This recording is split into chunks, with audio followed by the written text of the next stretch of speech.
لو سألت أي مليونير في 2026 عن أكبر هدية جاتله، هيقولك المرة اللي فشلت فيها. أنت متخيل؟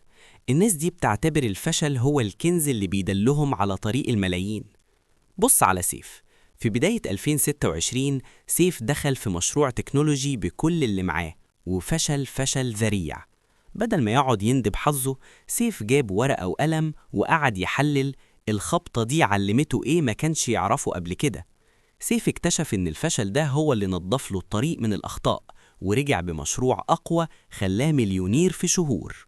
وكما قال الحكيم: لا تعد الفشل هزيمة، بل اعتبره خريطة جديدة تخبرك بأن هذا الطريق ليس هو المنشود.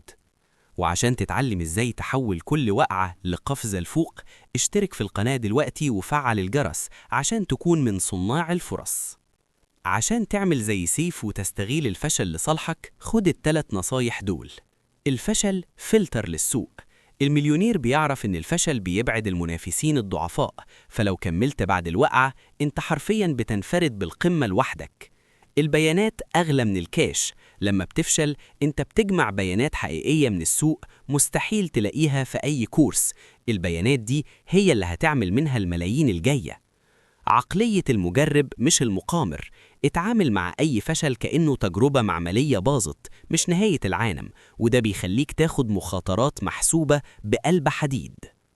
في 2026 اللي بيخاف من الفشل بيفضل مكانه، واللي بيحضن الفشل بيمتلك العالم. دلوقتي دوركم. هل في وقعة في حياتكم كانت هي السبب في نجاح كبير وصلتوله بعدين؟ وهل نظرتكم للفشل اتغيرت بعد النصايح دي؟ شاركونا قصصكم في الكومنتات.